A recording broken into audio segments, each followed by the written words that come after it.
Nous voulons apprendre de toi. Amène-nous dans le Dieu céleste en Jésus-Christ. Et accorde-nous ta grâce. Que le Saint-Esprit, au moyen de cette parole, puisse impacter nos âmes et nous convaincre de la vérité. Car il est écrit, comme un berger, il paîtra son troupeau. Comme un berger, il prendra les agneaux dans ses bras. Il le portera dans son sein. Et il conduira les brebis qui allaitent. Seigneur, oh, nous nous confions en toi. Du début à la fin. Dans le nom de Jésus-Christ, nous avons ainsi prié. Amen. Vous allez vous mettre?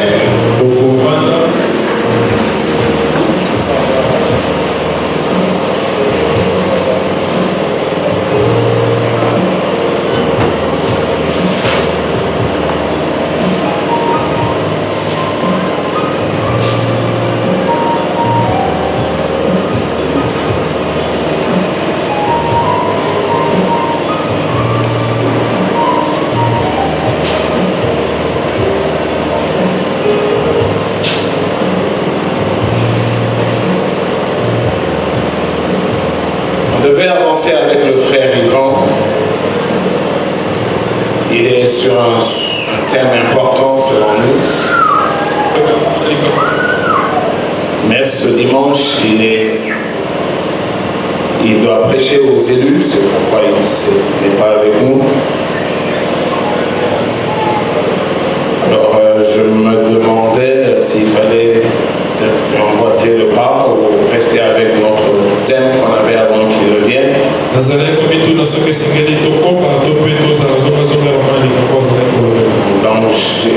je suis un peu entre les deux. Mais je me suis dit, bon, je vais peut-être essayer de profiter de cette occasion pour éclaircir encore.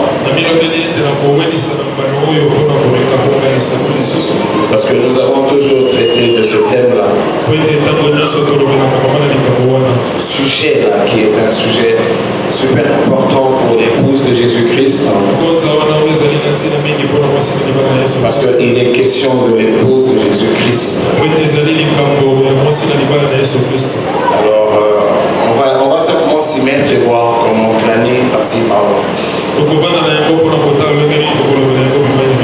m'étais même dit peut-être profiter pour terminer avec notre mise au point qu'on avait commencé. Parce qu'elle est aussi autant importante. Parce que les brebis sont en train d'aller manger de la locoïde, comme on avait dit. Dans vos réseaux sociaux, là. On vous dit des choses qui ne sont pas. Mais quand ce sont des choses qui vous arrangent, comme je vous avais lu, en tant que pasteur, je suis dans l'obligation de vous ramener dans le rang. Et vous, et ceux qui sont dans ces réseaux sociaux, en train de faire ce qui ne leur revient pas comme charge. Parce que ce n'est pas à eux dans les réseaux sociaux de vous parler comme s'ils étaient plus inspirés que le pasteur que Dieu a mis ici, ou les serviteurs de Dieu. Parce que selon William Branham, quand les brebis venaient me poser des questions, même si lui il avait une opinion contraire, dans ses convictions, par respect pour les hommes de Dieu, William Marion Branham, par respect pour ces pasteurs-là, il disait à ses brebis, allez consulter vos pasteurs. Donc, comme dans vos réseaux sociaux, on doit vous dire les pasteurs congolais, selon les pasteurs congolais ou non. Donc cette mise au point est pour moi tout plus important. Même pour le concubinage et tout ça, là, j'avais juste effleuré.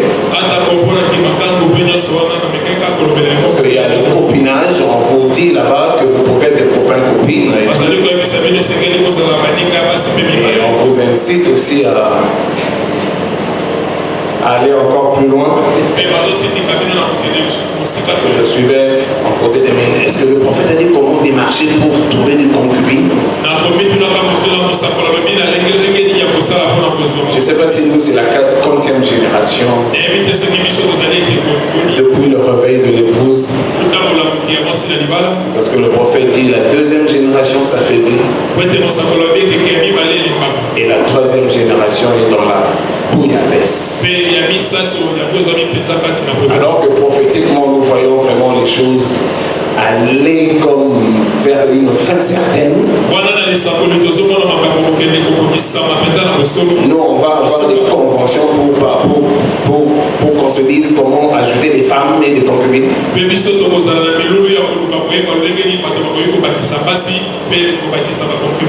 La Bible peut toujours dire quelque chose. Ou la Bible peut toujours autoriser quelque chose. Mais par rapport au temps que nous vivons, vous pensez que parce que c'est autorisé, que ça va vous édifier dans votre combat. Je ne sais pas, mais bon, je me dis peut-être que je reste dans la mise au point là. Mais voyons voir. Celui du 7:30, nous l'avons toujours traité ici. N'est-ce pas? Nous vous avons toujours dit comment le Seigneur vient avec 3 noms ou 3 titres, je crois. Il vient comme fils de l'homme, et puis comme fils de Dieu, et comme fils de David. Seulement chaque fils a sa période. C'est aussi simple, hein, comme 2 plus 2 font 4. Parce que le frère Branham parle des mathématiques de Dieu. Parce que quelqu'un m'a dit que c'est toujours troublant quand moi j'en parle. Et que comme si vous ne saisissez pas. Parce que c'est une ouverture qui vient pour éclairer l'esprit de l'épouse. Quand on en arrive à parler à l'épouse des choses qui doivent éclairer son esprit, l'épouse n'accède pas à la compréhension prophétique. Ça peut arriver. Mais sincèrement, selon le prophète, comme nous l'avons toujours lu, il faut vraiment accéder à cette compréhension prophétique. Je vais encore peut-être vous répéter ici. C'est que le prophète a toujours dit ici. Vous vous en souvenez? Donc je suis dans l'exposé. Page 16e. Vous vous en souvenez? J'ai dit au début de ce message, ce livre que nous étudions est en fait la révélation de Jésus lui-même. De Jésus lui-même dans l'Église et de son œuvre dans les âges à venir. J'ai ensuite mentionné que le Saint-Esprit doit nous donner la révélation. Écoutez, en fait, nous sommes une congrégation de ceux à qui Dieu doit se révéler. Donc, essayez d'intercéder quand on parle des choses qui nous concernent et que vous n'arrivez pas à comprendre. Nous ne sommes pas une église évangélique où on vient vous dire comment casser des hôtels, comment percer pour de l'argent, comment vivre avec opulence sur la terre avec Jésus-Christ. Nous ne sommes pas une église évangélique, nous sommes une église prophétique. prophétique. Alors je peux le dire 1000 fois. Si vous ne le savez pas, alors apprenez. Nous sommes une église en mission prophétique. Écoutez ce qu'il dit. Et le Saint-Esprit doit nous donner la révélation, sans quoi nous ne pouvons pas la recevoir. Ce dont nous parlons ici, c'est-à-dire ça impose la révélation. Or, la révélation, ça ne vient pas de l'enseignant à la brebis qui écoute. Non. C'est l'esprit avec l'esprit. C'est-à-dire, si vous avez le Saint-Esprit en vous, et que le Saint-Esprit parlant ici, vous serez obligé de saisir ses profondeurs. Comme Joseph Branham dit, saisir la vision. Sans quoi nous ne pouvons pas la recevoir. Ces deux pensées réunies, vous pouvez voir que l'étude ordinaire et la simple réflexion ne suffiront pas à faire de ce livre une réalité. Ou si vous voulez, c'est cet enseignement une réalité. Il faudra pour cela l'œuvre du Saint-Esprit. Ceci pour dire que cet enseignement ne peut être révélé qu'à une catégorie spéciale des gens. Et cette catégorie spéciale, c'est toi et moi. Nous ne sommes pas une église ordinaire ou évangélique. Nous sommes une église prophétique. Le prophète poursuit, il dit, il faudra pour cela quelqu'un, c'est-à-dire toi, moi, quelqu'un qui a la faculté du discernement prophétique. Prophétique. C'est-à-dire les choses qui ont été annoncées pour arriver. Et quand ces choses arrivent, c'est ça la prophétie qui s'accomplit. Et toi qui es là, saisis-tu les éléments prophétiques de ce temps? Pas des églises établies comme s'ils vont nulle part. Hein? Pas chez les méthodistes, ils sont là et ils vont mourir. Pas chez les catholiques, ils sont là et ils vont mourir. Toi, prophétiquement, tu es là, mais tu ne mourras pas. Vous voulez qu'on vous dise quoi? Prophétique. C'est pas comment briser les chaînes ou briser les autels. Parce que dans l'enseignement prophétique de l'âge de l'épouse, il y a la capacité de briser ces chaînes et ces autels automatiquement. Si bien entendu ton âme saisit la pensée, parce que quand on vous parle prophétiquement, c'est trop bas. Non, je veux dire évangéliquement là, c'est-à-dire une prédication sociale qui dit comment faire pour avoir de l'argent, comment faire pour tenir, ou comment faire pour améliorer vos conditions, parce que vous avez l'Esprit de Dieu, vous devez évoluer matériellement et tout. Cherchez d'abord le royaume et sa justice. C'est alors que le reste va vous pour vous. Pour vous. Nous avons l'obligation de vous dire des choses.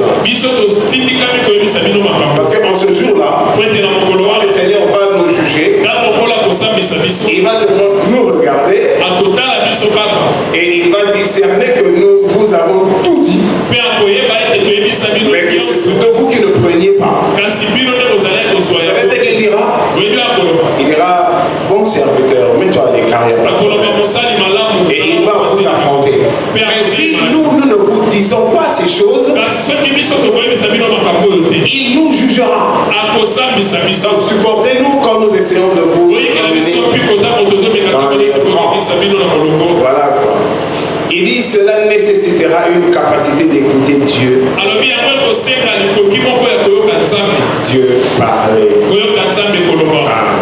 Cela nécessitera un enseignement surnaturel. Surnaturel.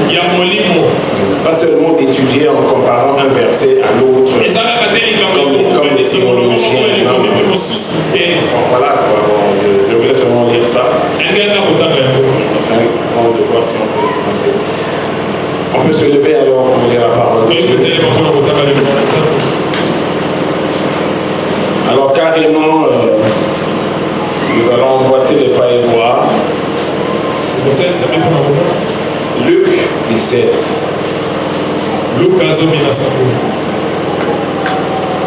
Ça a toujours été un enseignement un peu tendu là. Parce que c'est vraiment ici le socle même du message du temps de la fin. Luc 17.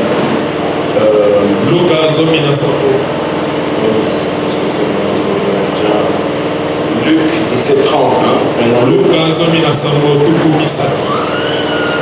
Je vais peut-être juste essayer d'éclaircir un peu. Parce que c'est le frère Yvon qui est en train de nous enseigner. 17:30. Il en sera de même le jour où le Fils de l'homme se révélera. Que le Seigneur bénisse la lecture de sa parole.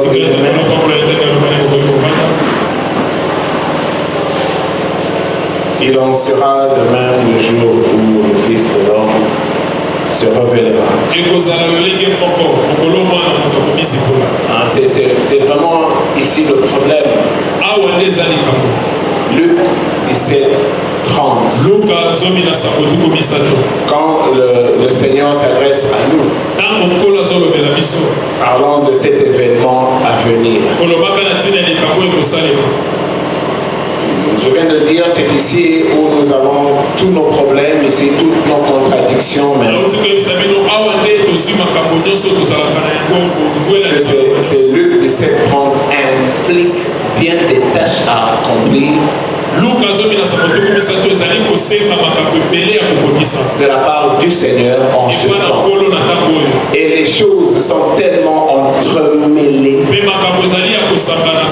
Et c'est ce qui nous amène dans différentes doctrines aussi. Qu'on ne vous embrouille pas. Comme souvent on vous embrouille. Dire que les divisions c'est les Branham. Et que les doctrines, non, on le dit peut-être parce qu'il y a un mépris vis-à-vis de ce message ici. Mais partout, il y a toujours des divisions. Donc, depuis tout le temps que l'évangile est prêché, depuis les apôtres eux-mêmes, c'était division et différentes. Quand vous effrayez pas, quand dans le message, il y a ceux qui croient ceci, il y a ceux qui croient cela. À l'époque des apôtres, comme je vous ai toujours dit, quand vous lisez les évangiles, vous allez voir que ce sont les apôtres qui luttent contre différentes doctrines de l'époque.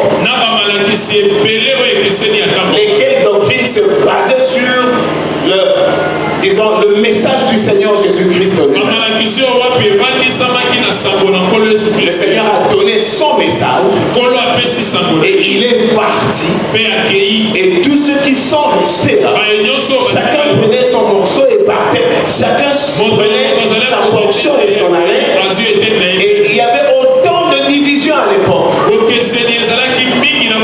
Et quelle est cette entité qui n'a jamais connu de division et conflit au niveau de doctrine? C'est qui? Qui en est exempté? Non, c'est partout aussi. Donc quand on dit que c'est les branhamistes, non, c'est une si vous n'avez pas l'information.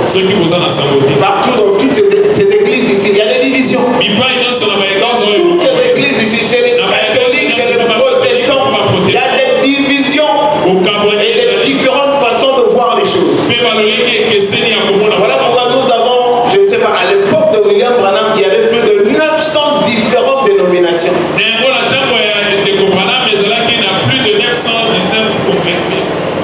919, ça, on ne sait pas. 900. Dans le 900, à l'époque là, division. Ce n'était pas dans le message, mais c'était dans les églises qui existaient. L'église catholique est divisée en 5 différentes églises. Il y a l'église copte en Égypte, il y a l'église orthodoxe en Orient, il y a l'église romaine en Italie, il y a l'église libérale, je ne sais où. Et même au sein même de l'église catholique, il y a de ce groupe-là qui ne croient même pas au pape. Il y a même certains dans l'église catholique qui ne croient pas c'est Satan. Ils sont dans l'église catholique. D'ailleurs, ils adorent Marie à leur façon. Chacun a sa façon. On ne vous embrouille pas. Les divisions et les conflits, c'est depuis la parole de Dieu. Bon, je vous donne comme information parce que je sais que souvent c'est ça. Alors, ce Luc 17, ça nous divise aussi. Tout ça, c'est parce que le langage du Seigneur ne vient pas comme 2 plus 2 font 4. Il vient, il zigzague et ça embrouille. C'est comme il a dit, allez baptiser dans le nom du Père, du Fils et du Saint-Esprit. Quand le moment arrive, on dit aux gens, soyez baptisés dans le nom de Jésus.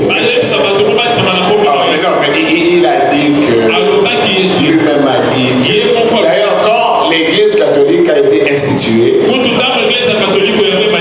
qu'on a infligé aux gens, c'est-à-dire le baptême dans les titres, l'église catholique s'en défend dans le sens que ça c'est ce que Jésus a dit. Alors, nous ne prenons pas ce que les apôtres. Donc ça a toujours été comme ça.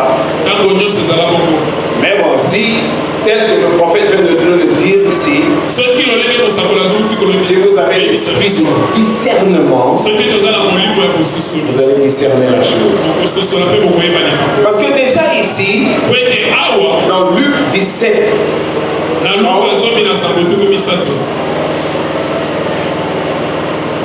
il est question d'une venue. C'est une venue. Mais seulement, on peut oser vous dire que dans ce temps de la fin, il y a 2 venues. En fait, il y a toujours eu des venues. Mais si dans les 2 minutes, je peux me focaliser sur ces 2 venues ici.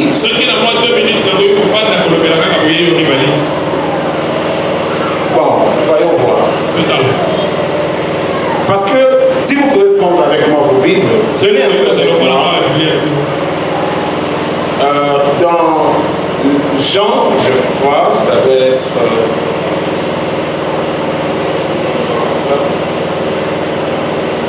ça doit être dans Jean 14. Hein?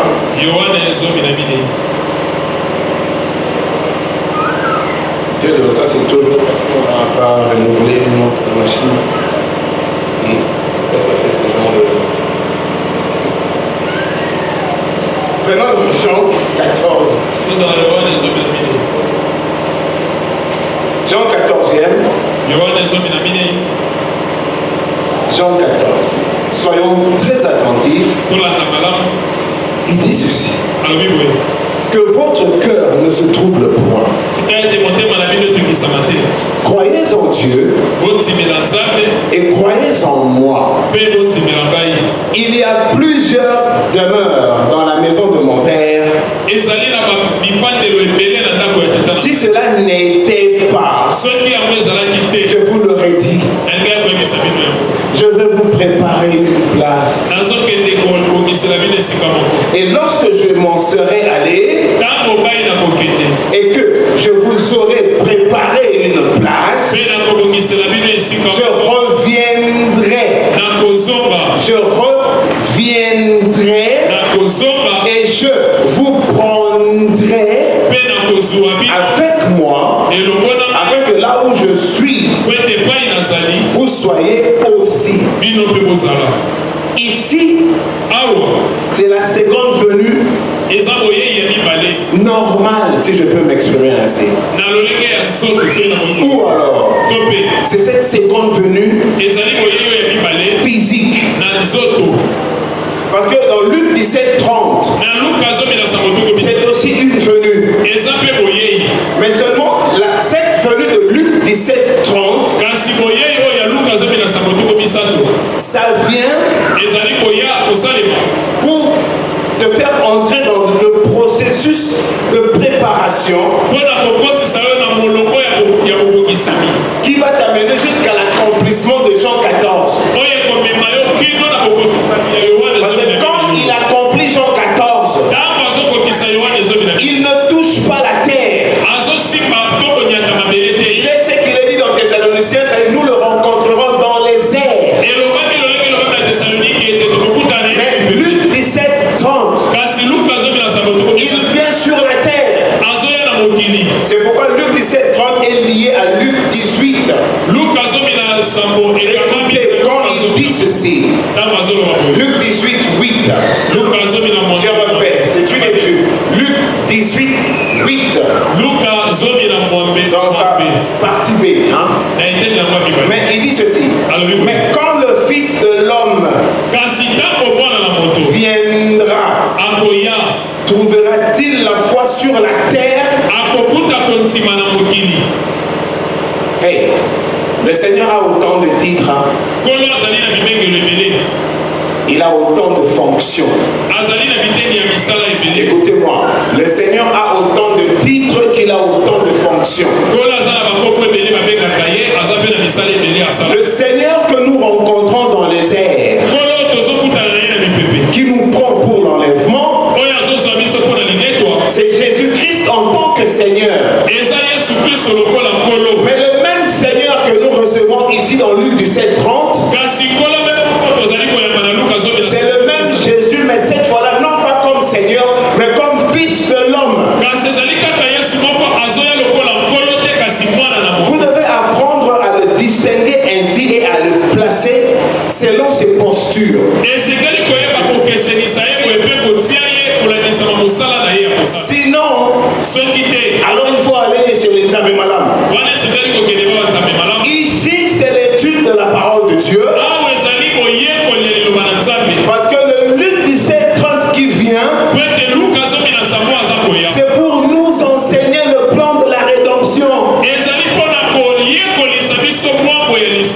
Pour Dieu, l'épouse doit connaître ses secrets. Et c'est dans ce secret-là que le Luc 17:30 vient nous donner. D'où vient ce secret? Ce secret sort dans le contenu du livre. Le livre fermé. On en a toujours parlé ici. Et nous avons compris, selon le prophète, que le livre en question, dont on parle dans l'Apocalypse 5 et 10, c'est la Bible en fait. C'est la Bible. Le livre était fermé. Et c'est dans ce livre qu'il y a le secret de ce que Dieu a fait. Parce que tant que vous ne découvrirez pas les secrets, c'est-à-dire les différentes périodes qui ont, disons, jalonné ce plan de la rédemption, depuis l'Éden, vous ne saurez pas vous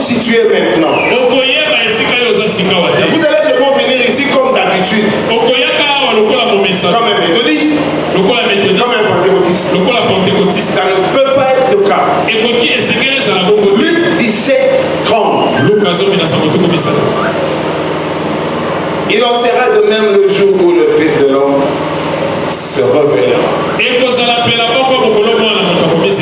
Dans vos Bibles, il est écrit paraîtra. C'est dans d'autres traductions, surtout en anglais, où on parle de se révéler ou se manifester.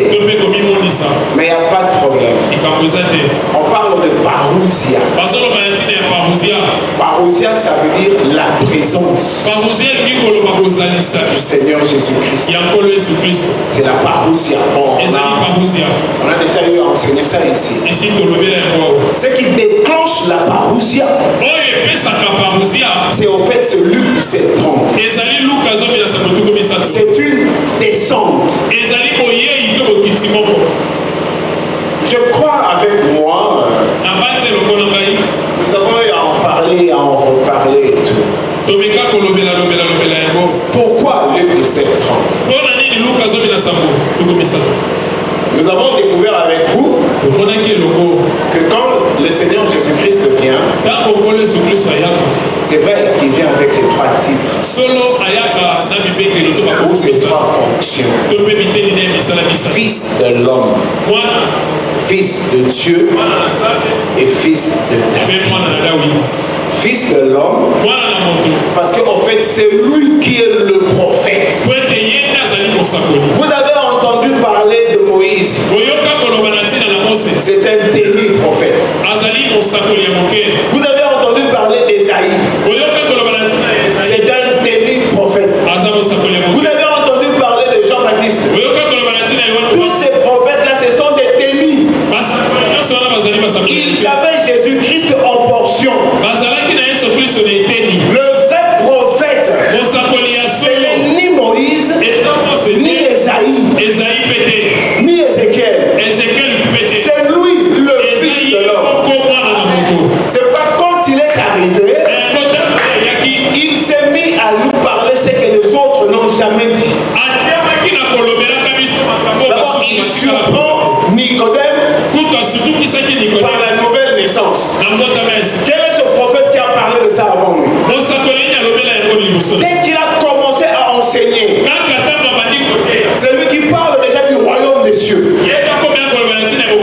En fait, c'est lui qui a tout le mystère du plan de la rédemption en lui. Autant qu'il envoie les Éphésiens 4 comme pasteur, comme apôtre, comme évangéliste et tout ça. Parce qu'en fait, c'est lui qui fait ce travail-là. Le ministère pour l'épouse, c'est le Seigneur Jésus-Christ lui-même. Si c'est le prophète, il nous expliquera ça. C'est lui qui nous poste ici et il parle au travers de nous. Il ne nous laisse pas parler abusivement, sinon il va nous sanctionner. Parce qu'il tient à son épouse. Et c'est de la même façon aussi qu'il a envoyé les Moïse, les Josué, les Samuel, comme des prophètes. Le Fils de l'homme, c'est lui. Parce que c'est lui qui a la pensée de Dieu.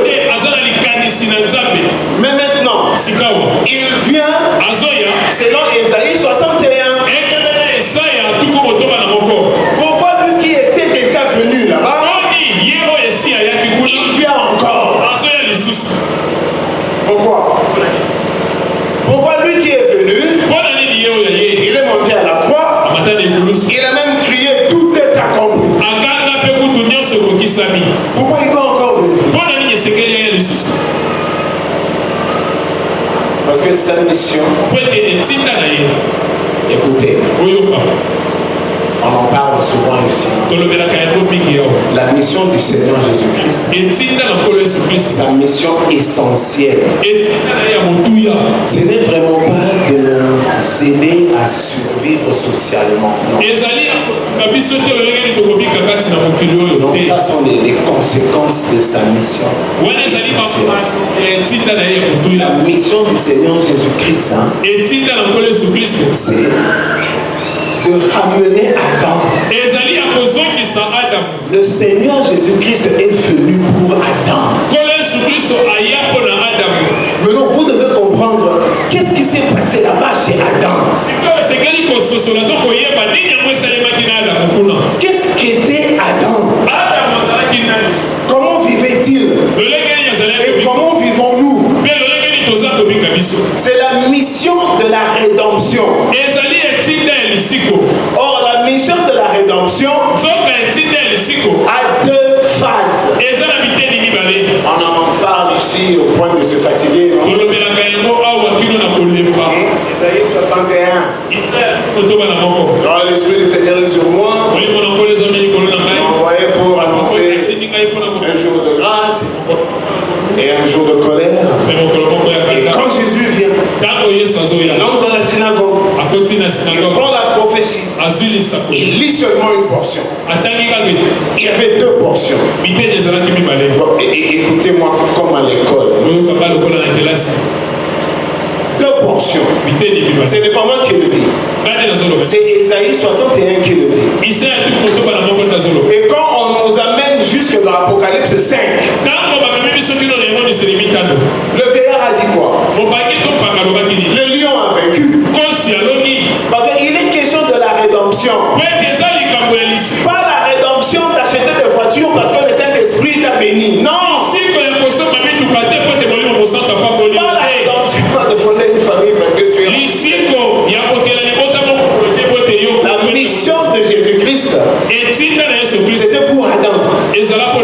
Ramener Adam dans ce qu'il était avant la chute.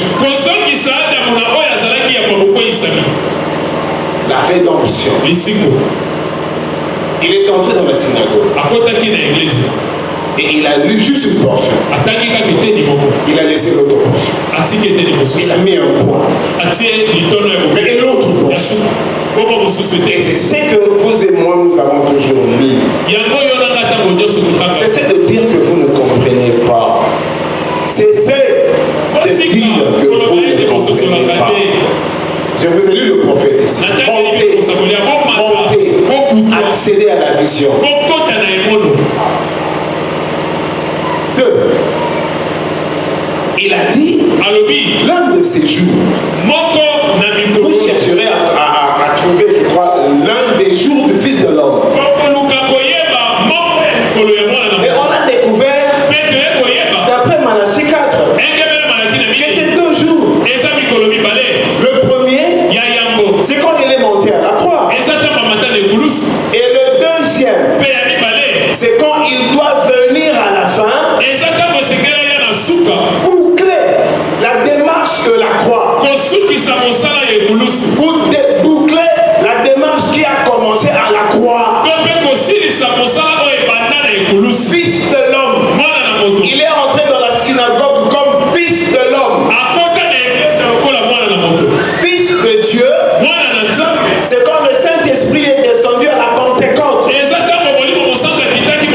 Le même Jésus, il devait faire la médiation. Alors il a laissé son corps là-bas.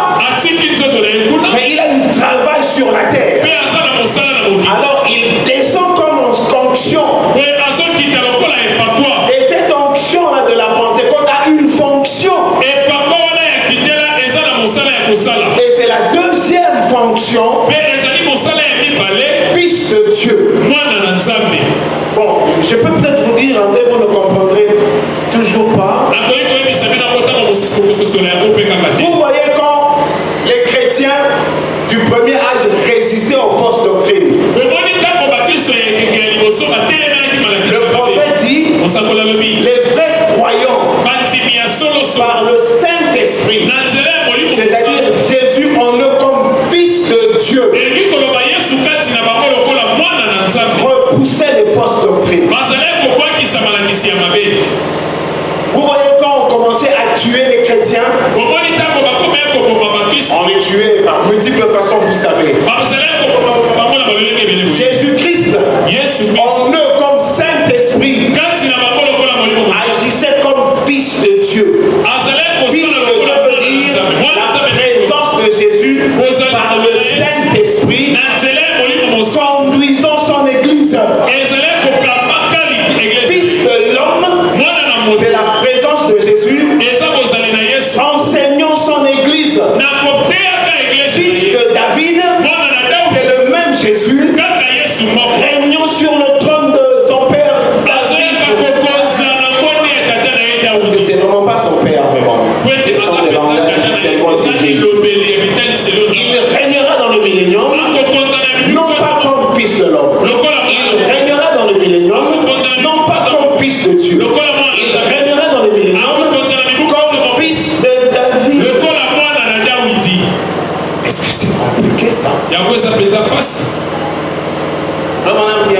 quelque chose ici. C'est un problème de mathématiques. Un paradoxe a prêché, je crois, le 18 avril 64. Jésus vient 3 fois. Hein? C'est entre nous. Hein? C'est entre nous. Jésus vient 3 fois. Une fois pour racheter son épouse. La fois suivante, il vient pour amener son église. Conformément à Jean 14. Je vais vous préparer et je viens vous prendre pour et la fois suivante, il vient avec son épouse. Quand venons des fêtes des noces, je sais que c'est difficile de fois même pour les croyants de croire ces choses. Un peu comme Israël quand ils sont arrivés à Kadesh Barnea. La promesse, ce n'est pas eux qui ont donné. La promesse, c'est Dieu qui a dit, allez, je vous donne le pays.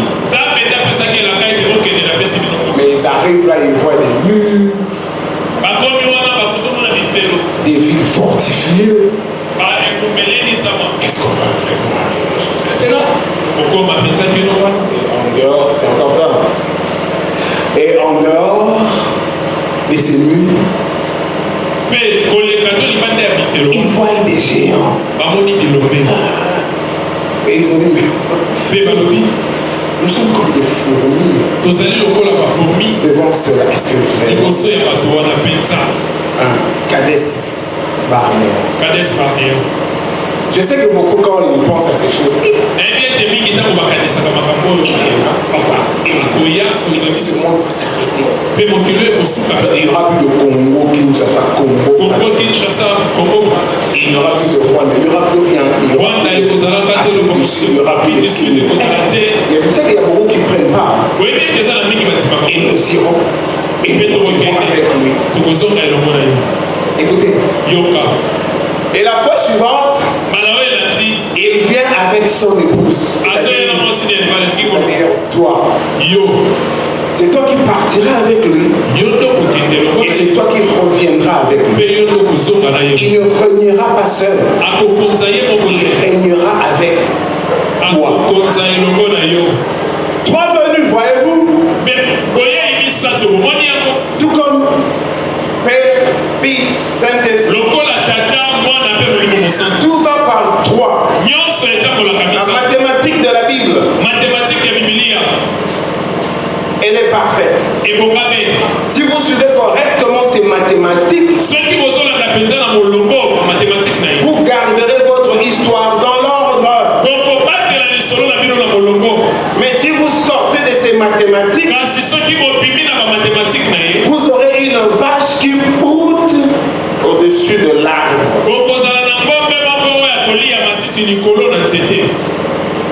Donc c'est un problème de placer chaque élément à sa place. Le vieillard, comme Esaïe. Le vieillard, comme dans je pense que c'est Luc 4, hein, quand il est entré dans la synagogue, Luc 4, 16. Quand il lit une portion, il laisse l'autre. C'est pourquoi Jean, c'est le vieillard là-bas. Dans Apocalypse 5, quand on lui dit, le lion a vaincu, ne pleure plus, arrête de pleurer. Parce que la Bible dit que Jean pleura beaucoup du fait qu'il n'y avait pas de salut pour que Adam retourne dans sa gloire et que l'homme devait rester dans l'abîme à perpétuité.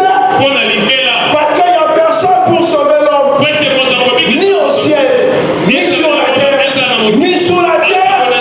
Et Jean pleura beaucoup.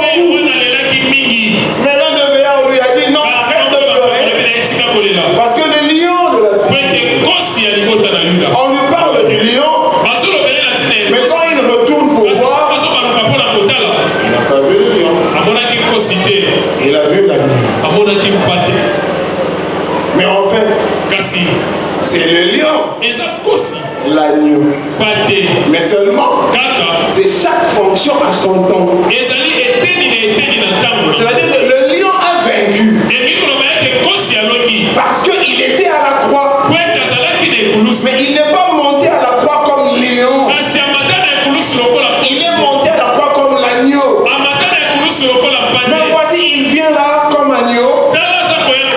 Mais quand viendra-t-il comme lion? Dans la synagogue, il est troubla. Lui, il ne les a même pas troublés. C'était l'accomplissement de la portion d'Ésaïe 61. C'était la première portion. C'est pourquoi nous lisons régulièrement ici comment il leur dit que l'un de ces jours, vous chercherez à trouver l'un des jours de fils. On vous dira ceci. N'écoutez pas, on vous dira cela. N'attendez pas. Mais observez le soleil. Et dans le soleil, ou alors le soleil a aussi deux de ces mouvements. Il va de l'est et puis il passe un temps et il réapparaît à l'ouest. Deux détentes. C'est pourquoi il nous renvoie à cette manifestation naturelle. Comme le soleil va de l'est et chute à l'ouest, ouest, ça fait deux. Ainsi sera le Fils de l'homme en son jour. Voilà le Luc 17, 30 qu'on vient de dire. Le jour où le Fils de l'homme paraîtra, trouvera-t-il de la foi sur la terre? Vous savez, non? Pourquoi il dit ça? Épouse de Jésus-Christ. Nous vous avons toujours enseigné ici. Mais on ne peut que vous enseigner.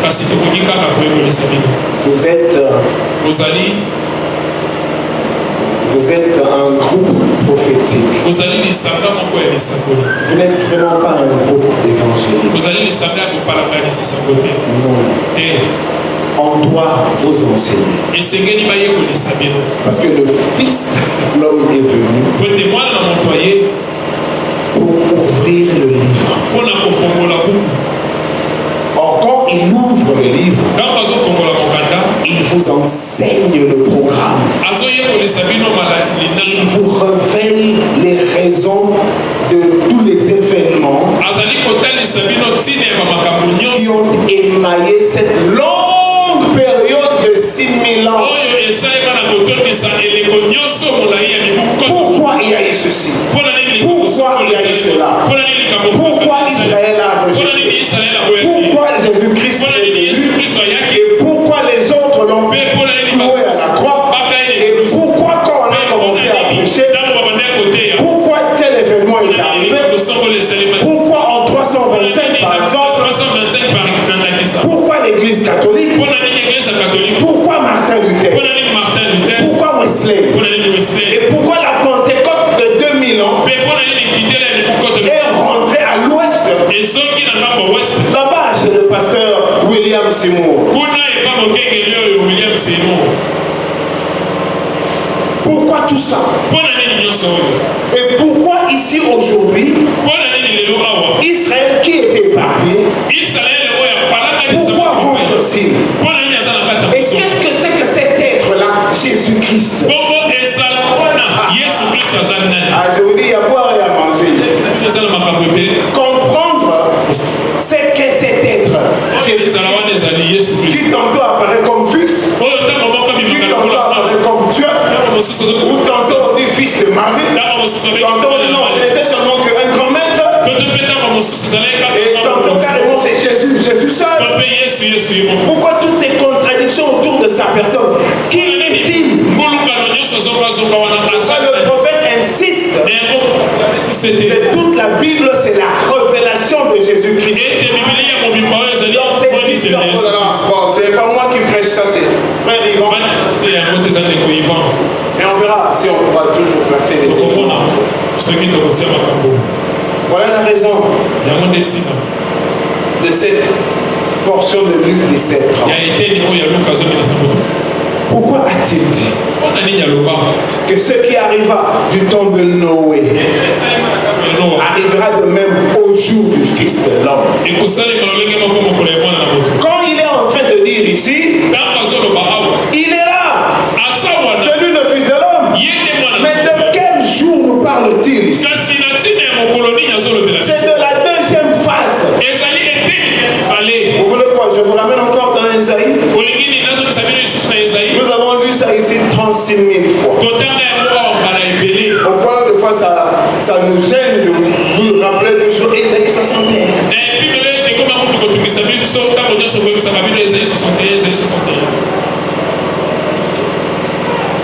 Ce qui arrivera. Ce qui arriva au temps de Noé arrivera de même au jour du Fils de l'homme. Comment on appelle l'affaire? C'est le mixeur. Bon, vous nous excuserez ces interférences. Notre mixeur doit être remplacé. Ça fait des coupures brutales et puis voilà. On va voir ça Dieu aidant pour qu'on s'en achète un. Ça nous a pris 10 ans ça, celui-là. Il a quand même fait son temps ici. D'accord. Ok. Donc, écoutez, ce qui arriva du temps de Noé arrivera de même au jour du Fils de l'homme. Vous avez vos Bibles? Ouvrez-les. Ouvrez-les. Nous sommes en train de lire Luc 17 à partir de 26e.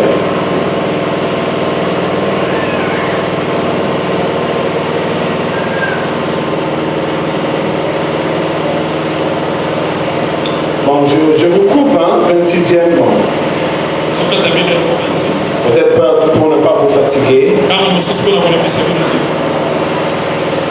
Ce qui arriva du temps de Noé arrivera de même au jour du Fils de l'homme. Les hommes mangeaient, buvaient, se mariaient, mariaient leurs enfants, jusqu'au jour où Noé entra dans l'arche. Le déluge vint et les fit tous périr. Ce qui arriva du temps de Lot arrivera pareillement. Les hommes mangeaient, buvaient, achetaient, vendaient, plantaient, bâtissaient. Mais le jour où Lot sortit de Sodome, une pluie de feu et de soufre tomba du ciel et les fit tous périr. Il en sera de même le jour où le Fils de l'homme se révélera. En fait, si vous voulez que je vous dise, c'est un jour période. C'est un jour processus. Mais maintenant, cette écriture qui s'accomplit grâce à Malachie 4. Bon, vous connaissez Malachie 4? Oui, Malachie 4. En comparaison avec Malachie 3.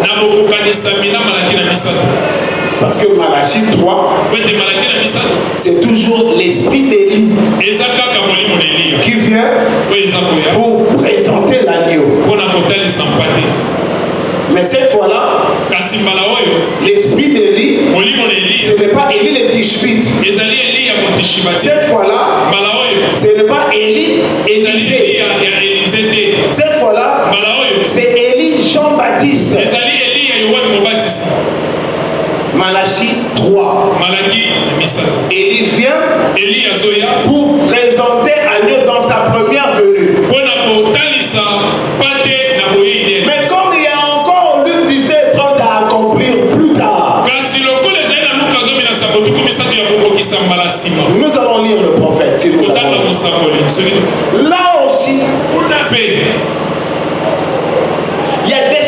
de l'autel. Vous et moi, en tout cas, hein, c'est quand même. Nous avons vu 1000 fois la raison de ce ministère d'Élie. Oh, je me rappelle vous avoir ramené sur la montagne de Carmel pour vous faire découvrir la raison de ce ministère d'Élie. C'était reconstruire l'autel. C'était de rebâtir l'autel. Israël avait détruit l'autel. Dieu n'avait plus place où poser ses pieds. Et il y avait maintenant une bagarre qui se préparait. Il fallait que Dieu descende et place ses pieds, mais où il n'y a pas d'autel. Voilà pourquoi il a créé ce ministère de la restauration de l'autel. Pas de l'autel de la malédiction de nos familles. Nos familles sont maudites par le fait même du plan de la rédemption. Si vous ne savez pas. Parce que nos ancêtres adoraient des démons. Je ne parle pas de ces hôtels-là. Hôtel malédiction ceci, malédiction cela. Non. De l'hôtel qui garantit à Dieu la place pour poser ses pieds parmi son peuple. Voilà pourquoi Élie était suscité. C'est pourquoi la montagne de Carmel, il a d'abord établi l'autel et il a invoqué. Et chaque fois quand Dieu utilise cet esprit-là, ramener la présence de Dieu parmi son peuple. C'est pourquoi quand il devait venir, le temps de Messie était arrivé. Mais il va mettre ses pieds où? Ils sont pharisiens, ils sont scribes, ils sont sadducéens, ils sont esséniens, ils sont hérodiens. Il y avait autant de courants à l'époque de Jésus. Il va descendre où? C'est comme aujourd'hui. Tout le monde l'attend.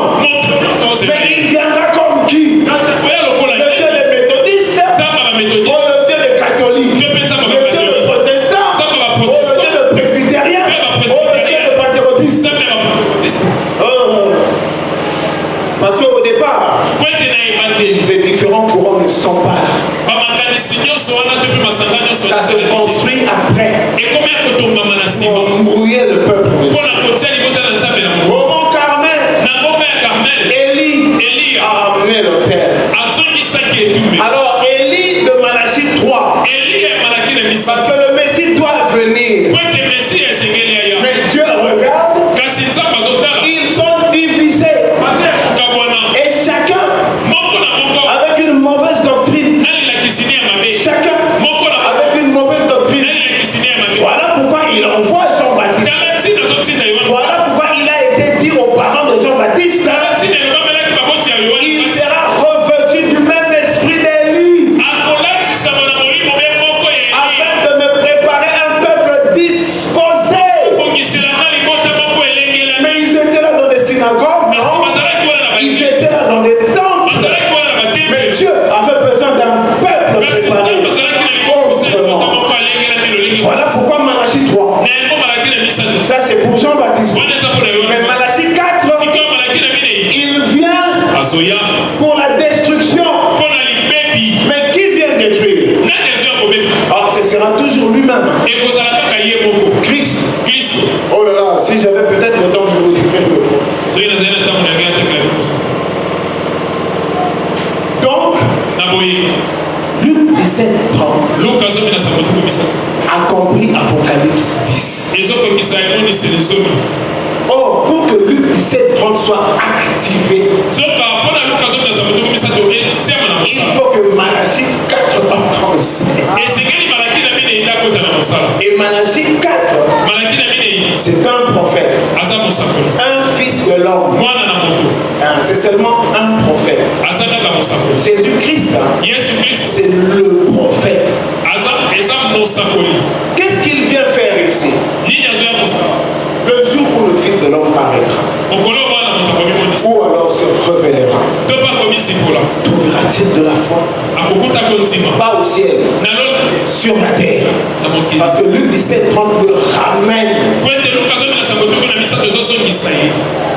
savez, c'est pourquoi le prophète dit que le 7e sceau, avec son silence et autres, ça ramène Jésus sur la terre. Et ça le ramène. En fait, c'est une venue. Mais comme le prophète dit, nous l'avons reçu sous forme de l'onction. Et il dit que l'onction, c'est une personne. Ce n'est pas William Branham. Ce n'est pas le pasteur Marouti. Ce n'est pas Dioka. Et encore moins moi. C'est le Seigneur Jésus-Christ. C'est lui l'onction.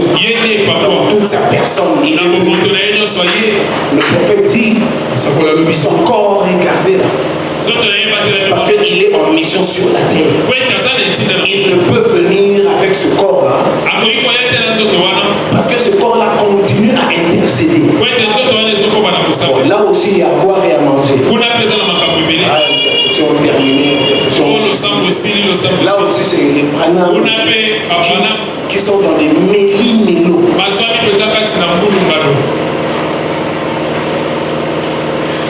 Malachie 4, il vient et par lui, Luc 17:31, c'est-à-dire que, bon, si je peux lire,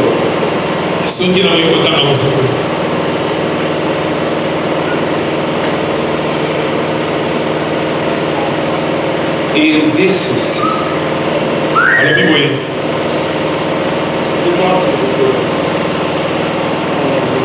J'espère, hein. Vous en mouillez pas. L'église, parce que vous attaquez un peu trop là. On ne comprend rien. Alors je me force. Allez.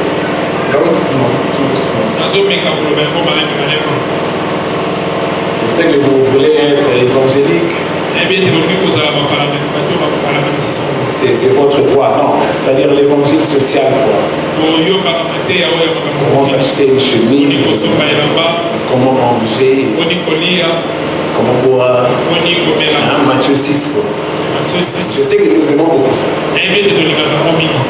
Il dit ceci. Je suis dans la brèche. 55 par là. Ce livre n'est révélé que lorsque les âges de l'Église, les âges de l'Église et les âges des dénominations sont terminés.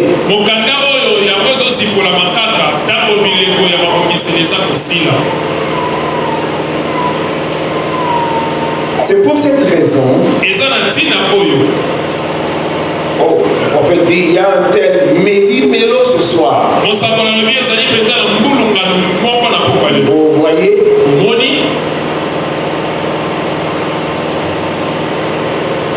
Il déniche une petite doctrine ici. Et il part en courant de ce côté-ci. Vous savez, il y a des presbytères qui apparaissent. Ah non, nous, ce sont les hommes qui dirigent et seuls, il n'y a pas, c'est pas hiérarchisé là. L'église presbytère. D'autres, ce sont des baptistes. Nous baptisons en nom. Nous, on ne baptise pas des bébés. Nous, on doit baptiser les adultes. Alors, ils sortent, ils partent. L'église baptiste. Et ainsi de suite. Et le prophète poursuit. Il dit ceci. Mais alors, il fait la promesse que quand ce temps aura pris fin, bon, je veux éviter de lire tous ces commentaires qu'il fait. Je fais une illustration là. Il dit ceci, maintenant, seulement les mystères, il ne pouvait pas les comprendre. Non, comment Dieu peut être trois et pourtant un. Comment les Écritures peuvent dire de baptiser au nom du Père, Fils, Saint-Esprit. Et pour faire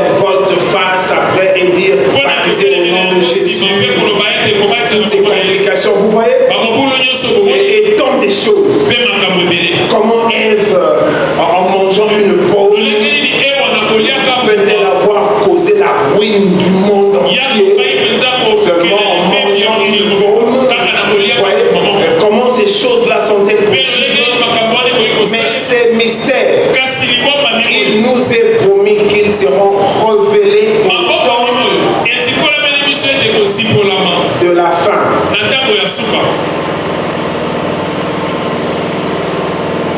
Bon, laissez-moi un peu évoluer. Il dit ici, dans 69e,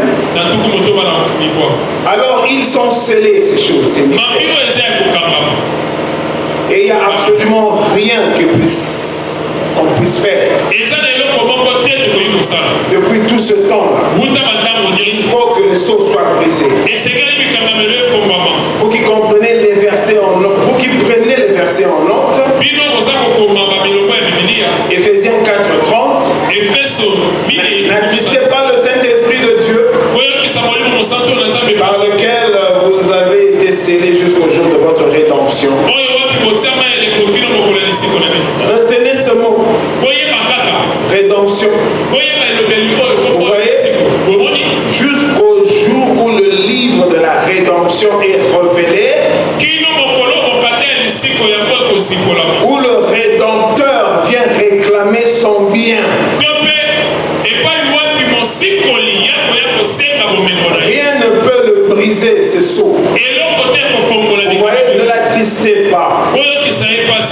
Faites des choses qui sont agréables à Dieu, parce que le livre est scellé là.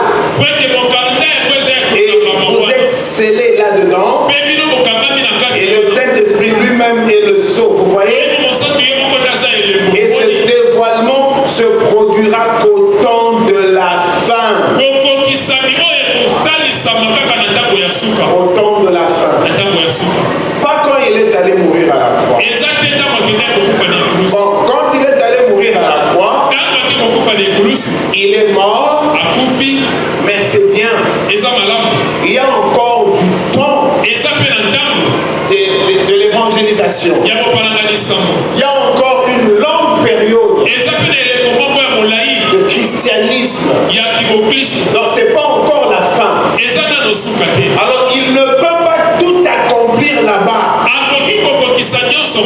C'est-à-dire Ésaïe 61, il accomplit les 2 portions. Non. Parce qu'il a encore tout un peuple à gagner. Il a encore l'âge d'Éphèse. Il a encore l'âge de Smyrne. Il a encore Pergame, Thyatire, jusqu'à Laodicée. Donc il ne peut pas boucler là-bas. Quand Jean l'a vu comme lion, quand on lui dit qu'il est lion, mais quand il se retourne, il le voit comme agneau.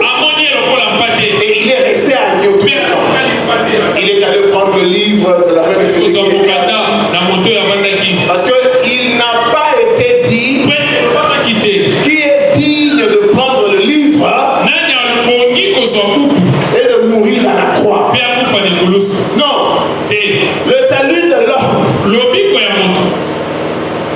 Le salut de l'homme, ce n'est pas la croix. Le salut de l'homme, je répète, il n'a pas été dit qui est digne de prendre le livre et de monter à la croix. Non. Qui est digne de prendre le livre et de briser les sceaux. Parce qu'il y a un message à donner à l'humanité. Il y a quelque chose qui est dans le livre qu'on doit restituer à l'humanité. Mais maintenant, pourquoi la mort? Parce que le livre, bon, frère Bonhomme dit, ce n'est pas vraiment un livre. Le livre, Dieu l'a mis au-delà de l'épée de chérubin. C'est lui qui va être capable de prendre le livre, de briser le sceau. Parce que le salut de l'homme, ce n'était pas la croix. La croix, c'est une démarche pour arriver au livre.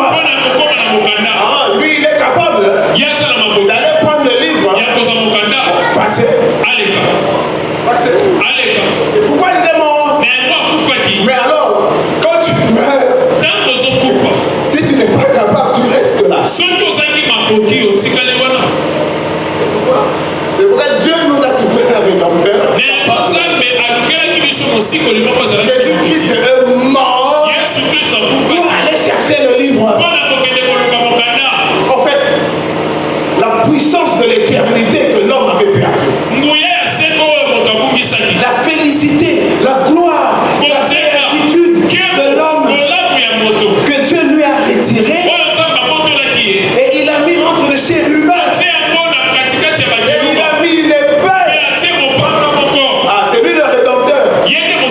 Qui viennent chercher le livre. Et ici, il y a des épées. C'est pourquoi il est mort. Alors il entre dans l'arbre. Il meurt. Or, il leur avait dit, je suis capable de donner ma vie et de la haine. Je répète, quand Jean pleurait pour la perdition de l'homme, c'était à propos du livre. Ce n'est pas à propos de la croix. Mais seulement, pour arriver au livre, il faut mourir. Voilà pourquoi il est passé par la croix. Bon, maintenant, quand il arrive là, il a vaincu. Il prend le livre. Bon, maintenant, il fait quoi?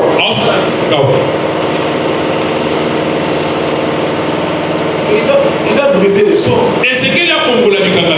Non, on va lire ça. Je sais que on va lire ça.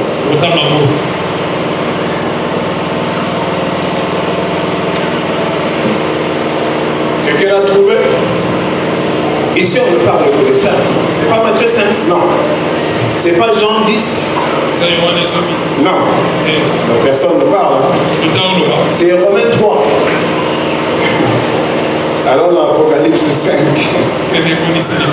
Apocalypse 5. Vous devez avoir vos Bibles. Et une Bible.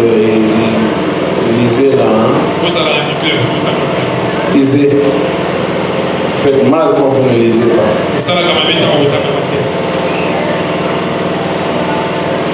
Puis je vis dans la main droite de celui qui était assis sur le trône un livre écrit au dedans et au dehors.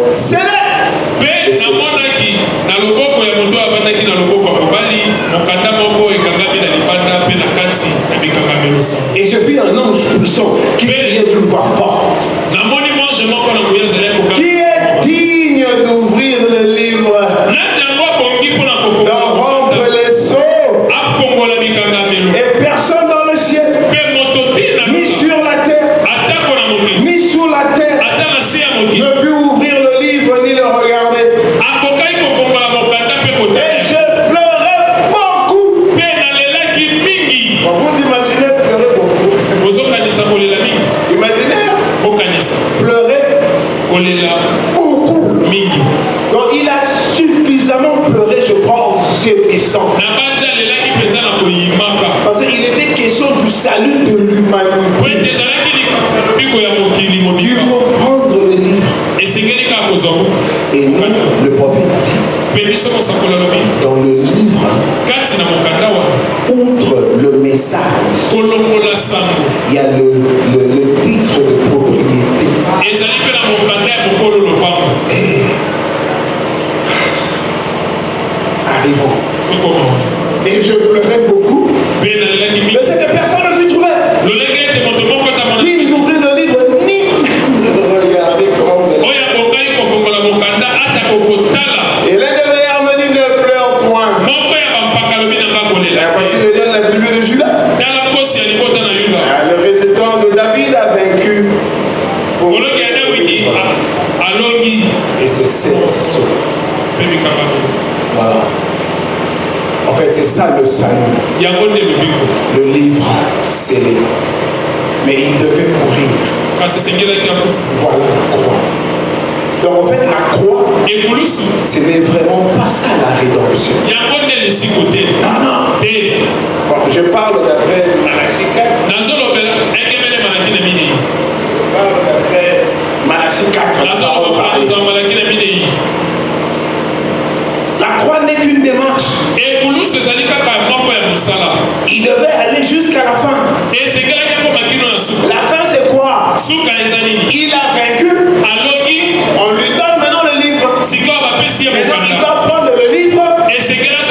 briser le sceau et sortir les éléments du livre et le donner à l'homme. En fait, c'est ça le salut pour l'homme. Le secret qui est dans le livre. Il y a à boire et à manger.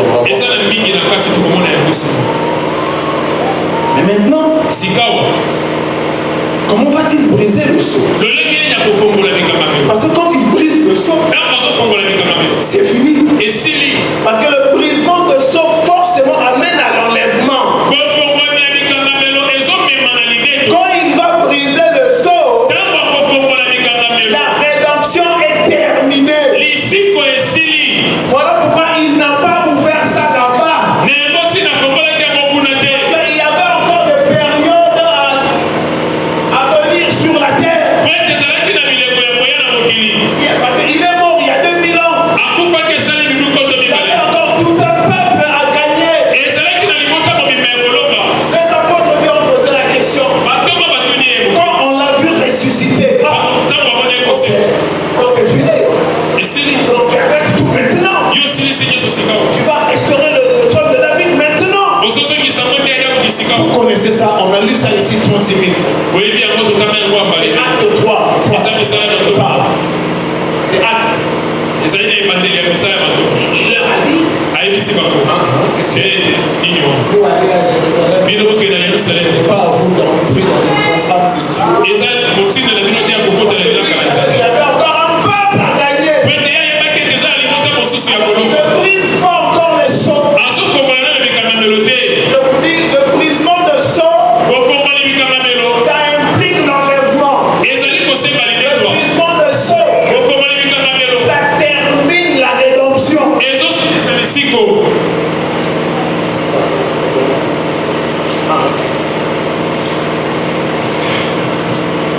J'espère que vous suivez. Il y avait encore toi qui devais venir. Les méthodistes n'étaient pas encore entrés. Les protestants n'étaient pas encore entrés. Ceux de l'âge de Thyatire n'étaient pas encore entrés. Ceux de l'âge de Soumir n'étaient pas encore entrés. Ceux de l'âge de... D'ailleurs, c'est Paul, non? Qui a enseigné les uns et les autres. Vous savez, le Saint-Esprit par portion. Alors ne l'attristez pas. Jusqu'au jour de votre rédemption. Jésus est mort. Il y a 30 ans. Paul ici, il parle encore de la rédemption. Mais il est mort il y a 30 ans. La rédemption, ça ne consiste pas à te donner un bon travail. La rédemption, ça ne consiste pas à te donner la puissance de vaincre la sorcellerie de ta famille. Ça, ce sont les débris, les choses qui accompagnent la rédemption. La rédemption, c'est arrêter la mort. Parce que Adam ne mourrait pas. La rédemption, c'est conjurer la procréation. Oh oui. Je le reprends. La rédemption. Il est monté à la croix. Pas pour permettre à Adam et Ève de continuer à aller en France, à Paris, aller aux USA, à Boston. Pas pour qu'on t'engage avec un $2 000 de salaire. Non. La rédemption qui a fait pleurer Jean ici, c'est que l'homme devait redevenir ce qu'il était. Et pourtant, il est mort à la croix. Les gens continuent à mourir.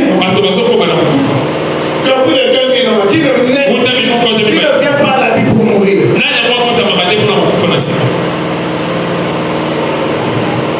Adam ne naissait pas. Il n'était pas né. Adam était engendré spirituellement. Et Adam Il n'était pas venu parce que l'homme avait croisé la femme. Non. Dieu avait prononcé la parole et Adam était là. Et c'est ça la vraie façon de remplir son monde. La procréation de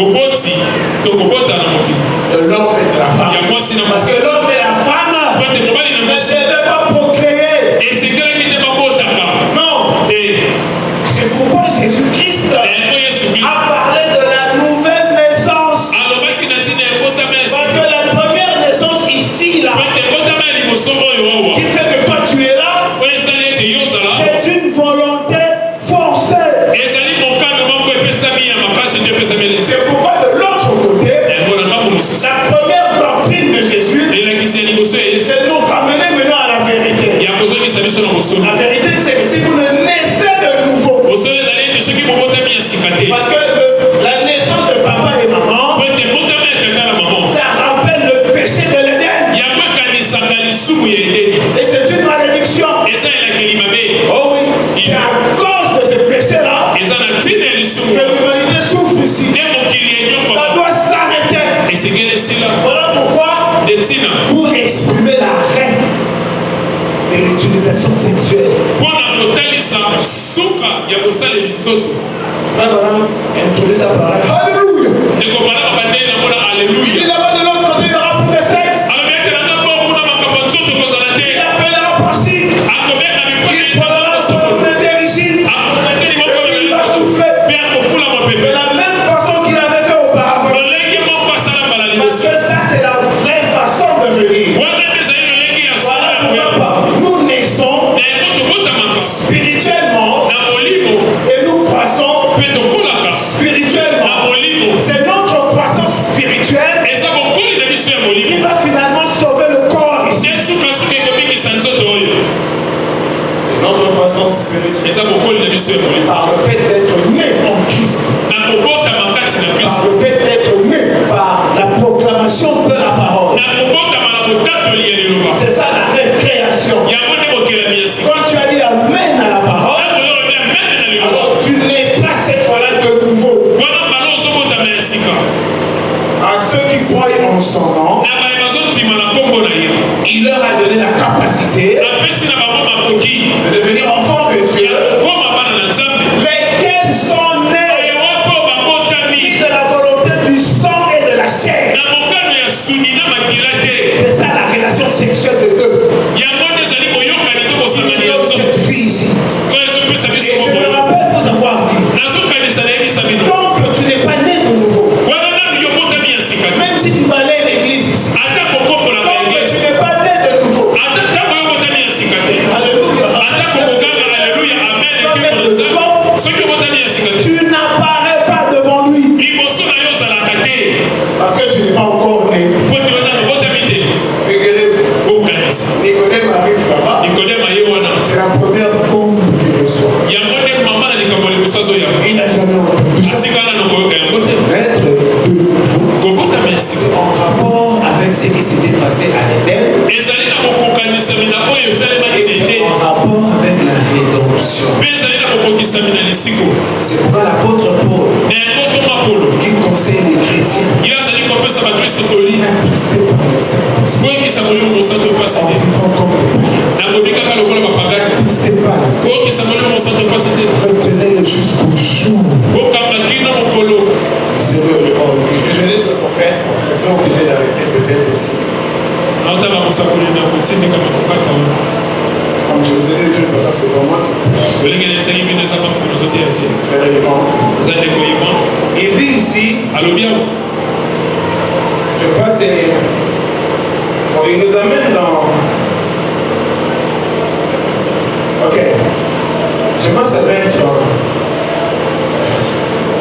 Bon, je lis selon le prophète. Hein. Et aussi, je suis toujours la brèche, c'est pas en fils. Et aussi dans Romains 8, 22 et 23, lisons-le, comme ça nous aurons une toile de fond. Et je pense que nous le comprendrons un peu mieux si chaque personne le lit elle-même.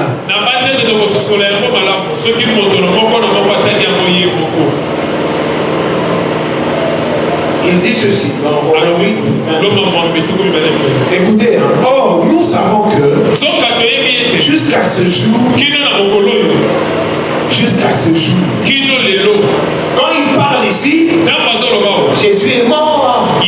Ça fait plus de 30 ou 40 ans. Mais voici, malgré sa mort, jusqu'à ce jour, la création tout entière soupire et souffre de douleur de l'enfantement. Et ce n'est pas elle seulement, mais nous aussi, qui avons les prémices de l'esprit. Nous aussi, nous soupirons en nous-mêmes en attendant l'adoption, la rédemption de notre corps. Parce que ici, en attendant l'adoption du corps, parce que l'âme est déjà rachetée. L'âme est en Christ, en train de grandir. C'est la croissance de ton âme, selon la prophétie de ton temps, qui va t'amener à la bataille finale. La bataille finale, c'est la guérison complète de ton corps. Parce que la bataille finale, selon la prophétie, tu dois aller à l'enlèvement, à la rencontre du Seigneur Jésus. Mais seulement, tu n'iras pas avec ce corps qu'on a produit par la procréation. Lisez le prophète, hein? Lisez. De toute façon, ici dans le message, nous tous, nous avons le livre du Maître. Lisez ici comment il est en train de balancer les sexes. Et comment il dit tout c'est à cause de cela. Écoutez, la rédemption de notre corps. Mais qu'est-ce que la Bible dit? Le dernier adversaire dans ce combat, c'est la mort, n'est-ce pas? Et je vous ai dit pourquoi c'est le dernier adversaire. Parce que le premier adversaire, c'est la mort. Voilà pourquoi le dernier, c'est la mort. La mort par rapport à quoi? La mort par rapport à ton corps ici. Voilà pourquoi il est dit que ta mortalité sera couverte de l'immortalité. Tu ne verras pas l'enlèvement avec ça. Oh, je suis rempli du Saint-Esprit. Donc tu as toujours ce corps ici. Tu es mortel. Or c'est dans cet âge ici où Dieu met fin à ce cycle de la mort. Adam a été diminué par la mort. Le pire de souffrance ou même de souci de l'homme, il est né pour mourir. Il ne comprend pas. Dans le subconscient de sa création, il sait que pourquoi mourir? Oui, mais tu mourras parce que tu es procréé. Non. La procréation, c'est la naissance par l'acte sexuel. Il faut c'est-à-dire un homme a aimé une femme et ils ont appliqué l'acte que Adam a appliqué à l'Éden avec Ève.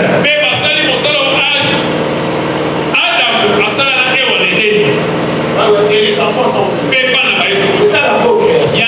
Mais au départ, c'est Dieu qui crée. On a vu ici, non? Deux alliances. La première alliance, c'est l'alliance de la création, où Dieu a prononcé la parole. Et le monde était rempli des êtres. Et tous ne venaient pas par l'acte sexuel. On a vu un tigre, on a vu une tigresse, on a vu un lion, on a vu un chien,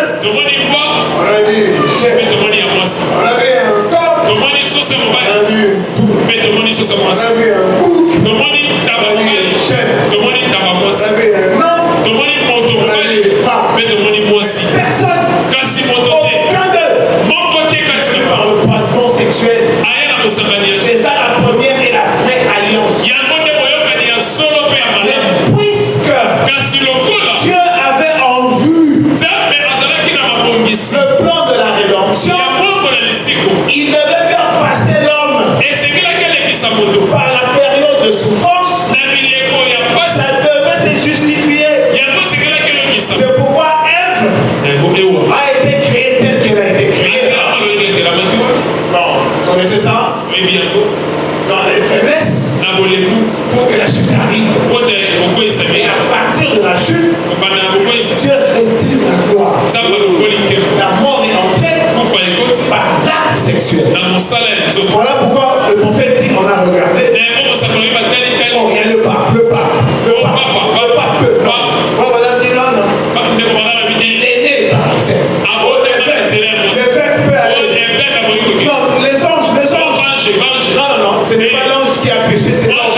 Ça doit être un homme. Où est Goël? Peut être un homme. Où est le parent rédempteur? Bon, j'espère que je ne vous embrouille pas. Je vois il est 12h20. Je rappelle que j'arrête. Mais, comme je viens de le dire, on a cherché, on n'a pas trouvé. Personne. Mais il fallait que quelqu'un puisse aller là pour les sauver. Les sauver comment ils sont là en train de mettre donc ils ne mettront pas pour création. Ils vont toujours mourir. Mais la gloire d'Adam, c'est d'abord rentrer dans sa divinité. Je vous ai toujours dit, quand l'homme de Dieu a eu la vision de la constellation, quand il a commencé à réfléchir, à ramener ce qu'il avait vu en vision dans les Écritures, il commençait à se poser des questions. Il dit une vision doit avoir une répercussion scripturelle. C'est ce qu'il a amené à Luc 17:30. Quand il a commencé à réfléchir, c'est ce qu'il a amené dans Apocalypse 10. Quand il s'est mis à réfléchir, l'ange puissant descend avec le livre ouvert. Ok. Et puis quand il a poussé un cri, il s'est mis à parler. Il a dit à Jean, celle c'est compter les 7 tonnerres.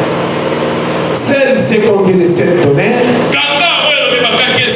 Mais qu'au jour de la voix de cette Frère Branham a commencé à mettre les choses en place. Maintenant il a compris que c'était la fin. Parce que d'ailleurs, quand il était dans la constellation, dans la vision, il ne comprenait pas pourquoi il y était. Il croyait que c'était sa mort. Mais toujours là, il a compris, oh, c'est ce que j'attendais. C'est l'autre ministère qui a.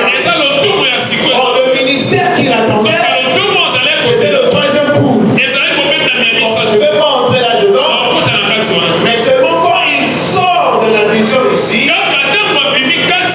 il commence à aligner les événements. Alors, une semaine après, il est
arbres, personne ne mangera de ton fruit de ton blé.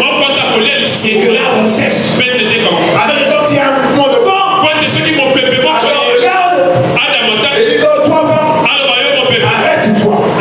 En fait, tout ce qu'on a vu Jésus accomplir, c'est ça le règne d'Adam. Ce n'était pas seulement ce règne-là, mais c'était qu'il était fils du roi. Il ne vivait pas en ayant 10 ans pour avoir 15 ans. Et après 15 ans, on est dans 20 ans. Il ne vivait pas pour ça. Il vivait dans l'éternité. Il vivait comme le décideur. Et il n'y avait aucun démon. Il n'y avait aucun démon. Pour venir la nuit faire des grimaces à Adam. Il ne savait même pas.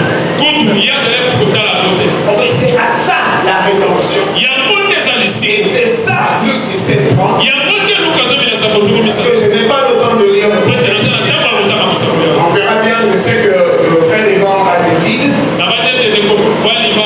Lui, il a son style, la manière de présenter les choses. Ça peut être un peu plus clair. Mais priez beaucoup pour moi pour que je comprenne la prière. C'est poussé par la prière comme ça. Moi, je pourrais attendre des petits moments. Je pourrais vous faire voir cet oncle. Il est venu pour t'amener à la bataille finale de ce corps aussi contre l'incrédulité. C'est-à-dire que quand il descend, je vais vous faire voir comment il descend. Je vais vous voir comment c'est compliqué cette venue ici. Je vous ai déjà donné les signes. Pourquoi le prophète dit que le 7e saut, avec son silence, ramène Jésus sur la terre. Luc 17:30, c'est Jésus sur la terre. C'est Luc 18, quand il se revenera.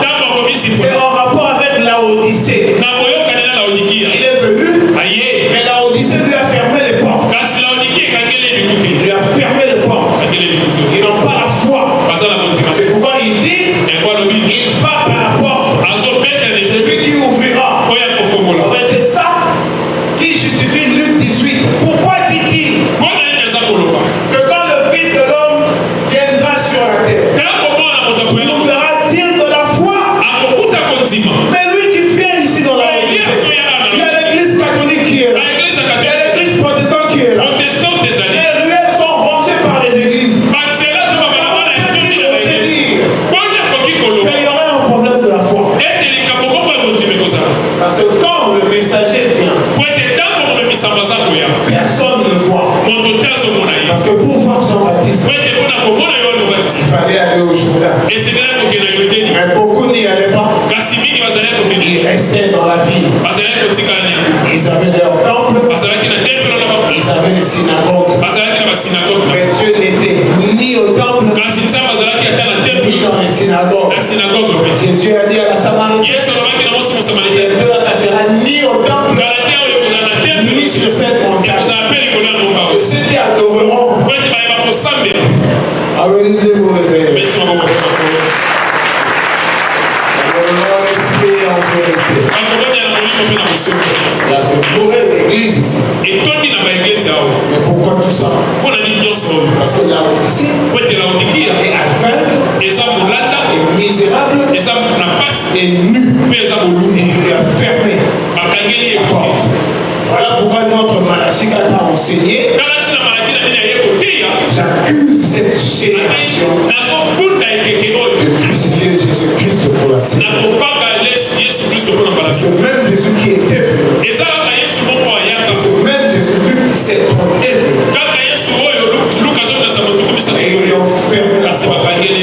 Ils ont trouvé qu'il exagère. Ah non, ça marche. Ah, laissez les gens tranquilles. Qu'est-ce que tu es en train de dire? Non, mais écoutez maintenant. Et il a passé tout le reste du temps à marcher à gauche, à droite, partout.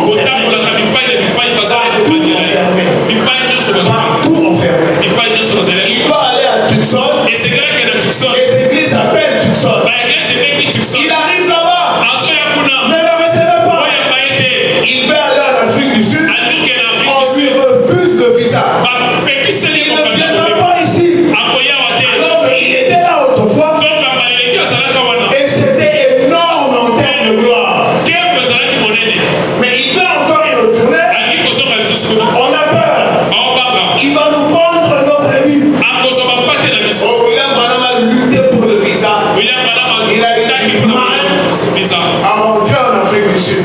Il devait aller faire l'Ouganda, faire la Tanzanie. On a bloqué. Il ne vient pas ici. Si tu veux venir ici, alors tu prêcheras selon la doctrine de la Trinité.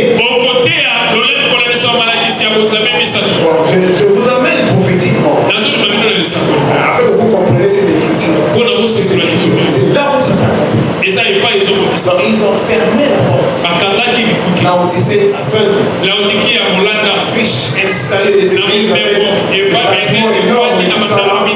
Qu'est-ce qu'il croit celui-là? Celui-là, il vient encore nous là. Quelle leçon a-t-il à nous donner? Il passe son temps à gronder contre les femmes et à gronder contre les femmes. Qu'est-ce qu'il croit derrière? Il est derrière quelle école? Fermé. Il se retrouve pratiquement seul. Applaudissez pour le Seigneur. Si nous aurons le temps peut-être, nous allons poursuivre. Retenez que c'est en rapport avec ce qu'il a accompli à la croix. Il revient ici. Parce que la croix, c'était pour briser les sceaux. Mais quand il brise le sceau, cela va provoquer l'enlèvement. Voilà pourquoi il ne brise pas le sceau là-bas. Le prophète dit qu'il doit le briser à la fin. Parce que pourquoi maintenant c'est la fin? Parce que Israël, qui était dispersé pendant tout ce temps, Israël est rentré. Ce n'est pas de la politique, c'est de la prophétie. Ils sont rentrés là-bas parce que le temps des nations est fini. Alors lui, il doit venir cette fois-là parce que c'est fini. C'est un peu comme il faut qu'on avait dit que William Branham, que Jésus-Christ a terminé sa course. Il voulait simplement dire que depuis Paul, depuis René, depuis Martin, depuis Colomba, depuis Wesley, et tous ces messagers-là, le dernier c'est William Branham. Après lui, il n'y a personne. Il n'y a plus rien. Voilà pourquoi le Fils de l'homme vient maintenant, parce qu'il est mort pour briser le sceau. Et quand il brise les sceaux, ce n'est pas pour que toi tu mettes une vie riche. Après, Jésus-Christ, non! C'est pour mettre fin à la procréation. C'est pour mettre fin à la mort et ramener Adam. Et cette fois-là, le Adam, ce n'est pas le Adam de l'Éden, c'est Adam Jésus-Christ. Afin que toi, tu sois ramené à cette gloire. Vous ne saurez même pas comparer ça. Vous n'en savez rien. Je vous ai dit, quand Israël est arrivé à Kadesh Barnea, ils ont regardé les murailles. Ils ont regardé ces Amalécites. Ils ont dit, nous allons entrer ici. Et nous savons aussi, beaucoup qui sont dans le message, ils ne croient pas dans le fond du message. Ils croient que le message est une religion que nous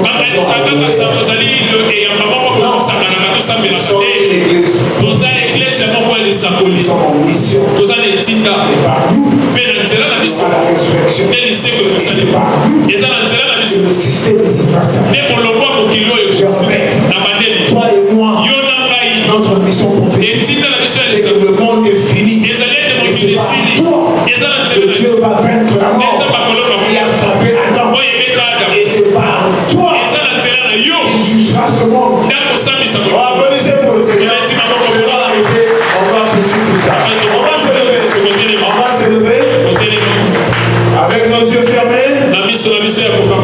Nos mains levées. Et nous allons chanter.